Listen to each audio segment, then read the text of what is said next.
Plucked from stormy Mediterranean seas this week, these young men have escaped the fighting in Sudan.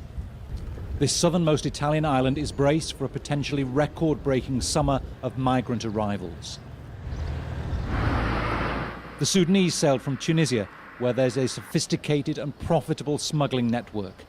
God willing, there'll be much more work compared to the past, this smuggler tells us. Last year, more than 100,000 migrants crossed the central Mediterranean, according to the European Union. I've organized a lot of trips where things didn't go as expected because the boat was overweight, and that's why so many died. There were no life vests or inner tubes. 100 people lost their lives in 2 trips. Lampedusa's migrant holding centre, managed by a local cooperative, has struggled to handle the large volume of arrivals. So now the Red Cross has taken over, with plans to provide a more professional and humane service. It's in charge of us to reassure them and tell them that they are safe. Because from their eyes, we realize that they need people that say to them, you are finally safe. The smugglers say they're also improving their operations. To stop the loss of life, we've reorganized how we work. We've got rid of the risk that might cause a boat to sink. Before, we didn't have people who could read a compass. Now we look to assign a captain who knows how to use one. And we don't overload boats anymore. It's all safety first. Those who make it now face a more hostile reception from Italy's nationalist government. Newcomers will find it much harder to get a 2-year special protection residency permit if they don't qualify for full asylum. Prime Minister Giorgia Meloni won power last year, promising to crack down on boat migrants. Human Rights Watch calls Italy's new immigration law repressive and inhumane. It's intended to dissuade migrants from coming here. It's not having any effect. More than 45,000 people have arrived in Italy since the start of this year. It was 12,000 in the same period last year. Bernard Smith, Al Jazeera, Lampedusa, Italy.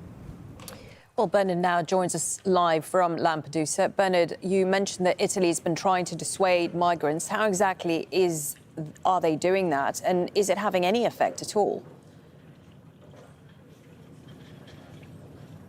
Well, one of the policies the government's now enacting, this nationalist government in Italy, is this idea that rescue ships will have to dock at specific ports designated to them by the authorities in Italy. They can't go to the nearest port from where they've just rescued migrants, and they can also only take one group of migrants at a time. They can't look for others who might be nearby in similar waters. This is because the Italian government believes that these NGO rescue ships, there are about 11 of them at sea at the most, they encourage prospective migrants to make the crossing. But the reality is that there were 105,000 migrant crossings into Italy across the Mediterranean last year, and only about 10% of those were picked up by these NGO vessels. So many people are still determined to make that crossing, and there's little indication that the new Italian government's policy is having any effect, because already this year there's been over 45,000 migrant arrivals. That's just since the beginning, since January.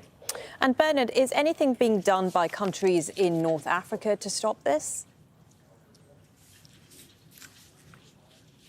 So the vast majority of the migrants coming here are coming from Tunisia and Libya, and there's enormous pressure on those governments to reduce the number of migrants crossing from over there. So there's a lot of EU funding goes towards the Tunisians and the Libyans. In Tunisia, there's been a big crackdown in the last couple of weeks, and we know from people working for us over there that it's been much harder for migrants to cross. The Coast Guards have increased their patrols and they're pulling back more people to shore, but of course they can't stop everyone. Libya, it's a bit of a different story. There's been 10 years of civil strife and civil conflict there, but the Libyan government says that overnight on Wednesday in Zawiya, a coastal city, they launched airstrikes on places where they believe smugglers are hiding out. Gangs of smugglers are hiding out. They say they've targeted the armed groups. There's been lots of fighting in the last couple of weeks there between armed groups involved in human trafficking and fuel smuggling, an indication of just how incredibly profitable smuggling is for people involved in it, and another indication of why it's so difficult to stop. Not only are there tens of thousands of people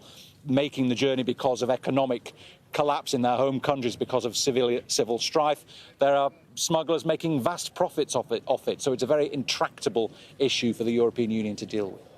OK, thank you for that. Bernard Smith there for us live in Lampedusa.